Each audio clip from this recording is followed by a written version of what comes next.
the reckoning for me came with my first trip through Scripture going, okay, this is true. This is who God is. Mm-hmm. Do I like him? Oh, that's good.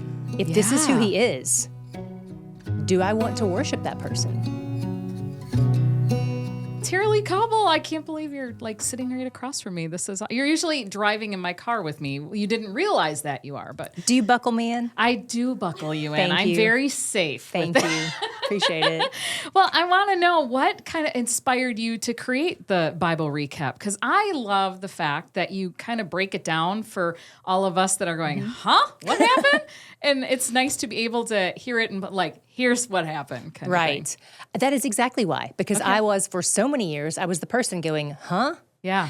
And when someone finally answered my questions along the way, my pastor, he answered my questions, my first trip through Scripture, my second trip through Scripture.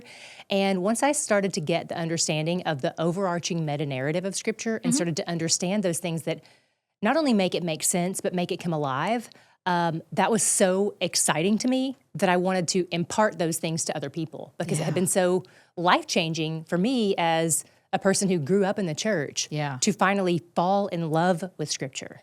And be able to understand it. And that's what the best part of the whole thing is, you know? Yeah. And I love the fact that there's going to be the Bible recap for kids. Because, I mean, I had 3 boys and trying to explain things that I still was not sure of. So this is going to be a great tool for parents. I love that you did this. What made you decide, hey, let's do a kids thing?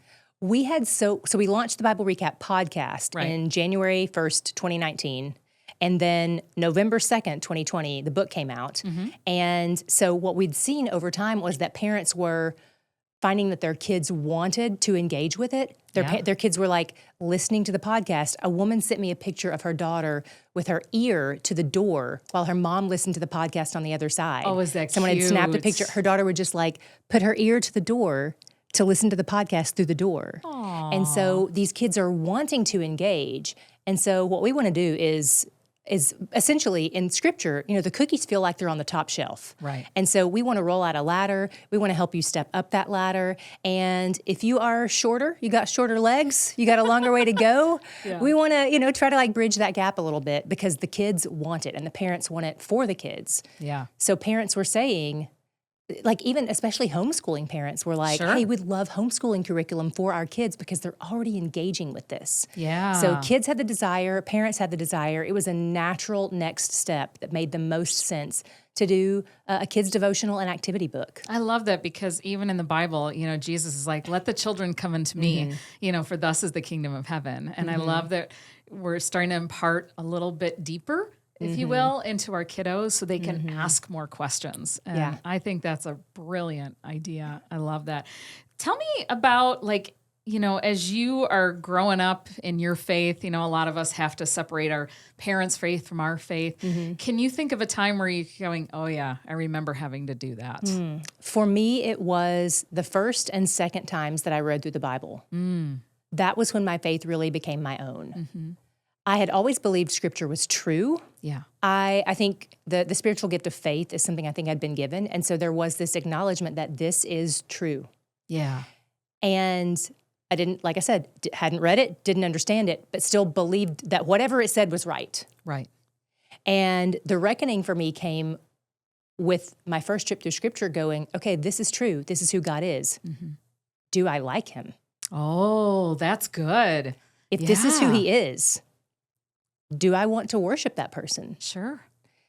And it was really hard for me, honestly. That was the place that I struggled a lot. And my pastor the pastor who challenged me to read through the Bible the first time, who answered my questions the first trip through, he'd seen the lens that I was reading Scripture through.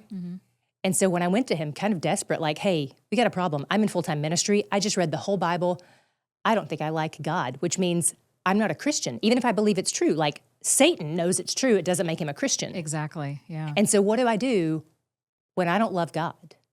He said, okay, Tara-Leigh, I have a new challenge for you. I want you to read it again.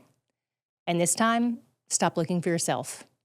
Oh, that's good. Yeah, that's a great suggestion. Yeah. Yeah. He said, stop looking for yourself, start looking for God. What does he love? What does he hate? What motivates him to do what he does? And changing that little thing.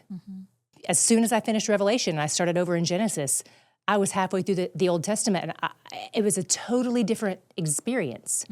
I fell in love with the Lord in the Old Testament, where you don't expect for that to happen, right? Sure. And so for me, it was this really clear picture of my entitlement and what I truly deserved. Once I got that picture right, it's what theologians call a high Christology and a low anthropology. That's the right view. I had a high anthropology, a high view of man, and a low view of God. I had a high anthropology and a low Christology.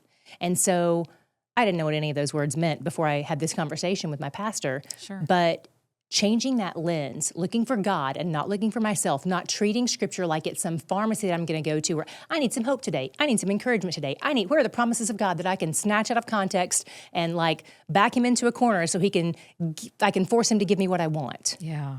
That was a lot of how I'd been reading the Bible. And it changed everything for me when I read it, not once, but twice. And when I read it, looking for who he is. And I appreciate that, especially because again, I listen to the Bible recap on my way into work, which is a good hour 15, hour 20 with, Houston traffic.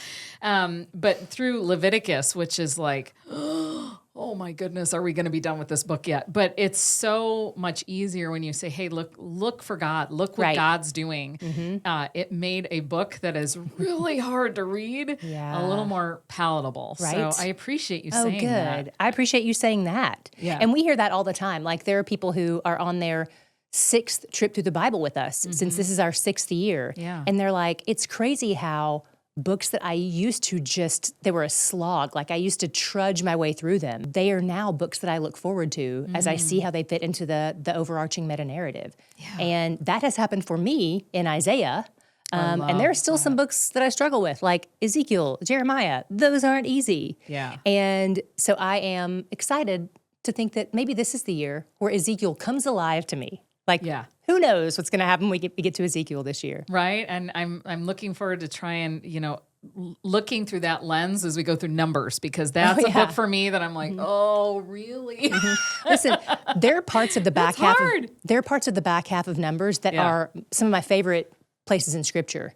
There are real jewels in Numbers that I just love.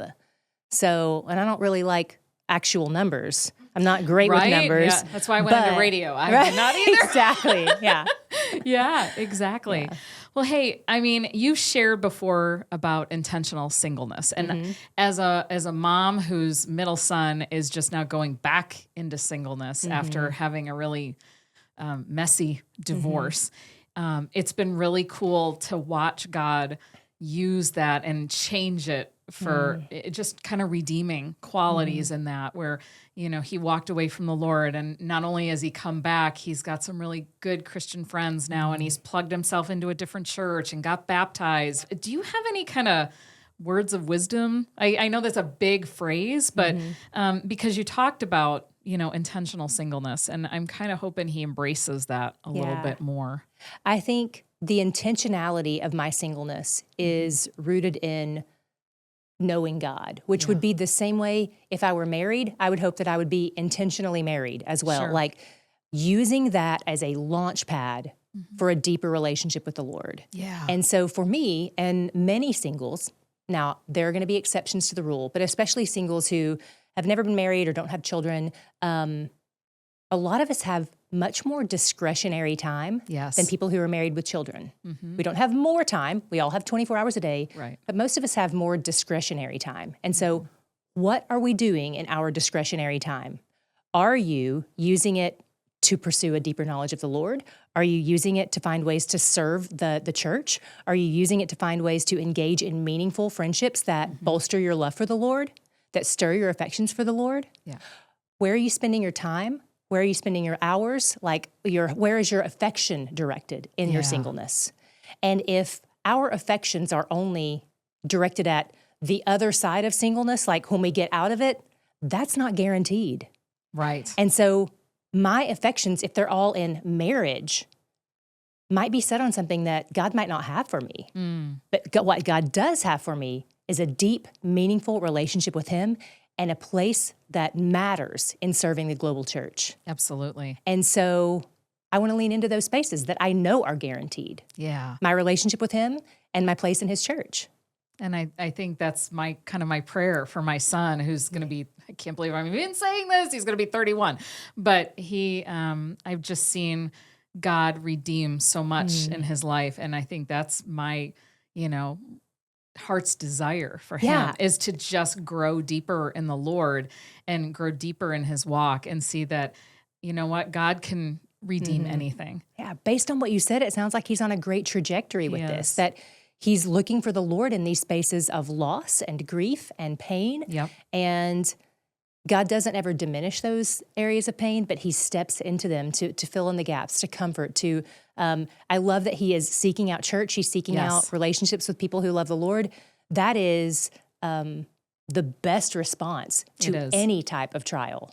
Yeah, it is. You must be so proud of him. I lean into the Lord in that space. I miss him. He's a little far from me. He's up in Chicago, but I do. And I'm just so proud of him, just kind of going, okay, God, here, take it and use it for your glory, whatever that looks like, even in my pain. And he even got baptized on Mother's Day, which was a big surprise to me, which was really, I was this blubbering, sobbing. You got to be there in person? Got to be there in person. He didn't tell me. He just said, Mom, will you come to church with me? And his younger brother, Jeff, goes to church with them. And I'm like, okay, sure. And all of a sudden, Jeff's like, Mom, we're going to sit up here.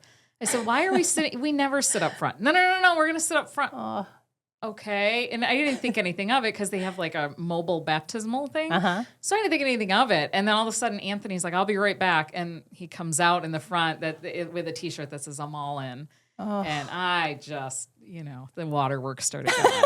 So, I love that. You got baptized too. Yeah, by your own tears. Basically by my own tears. Well, thank you so much for taking time to come hang out with me. Thanks for having me. I really love this. We're going to have to do this again sometime. Yeah, it was great to talk to you, Denise. Definitely. Thanks. Hey, if you are watching this because you're a Bible recap fan, like I am, and you're looking to add a little more hope in your day, I'd love for you to come join me on KSBJ. I'm on middays, 10 to 3 Central Standard Time. And here's how you can do it very easily. Put a little more hope in your day. Just text the word app to 893-893, and we'll be happy to send it right off to you.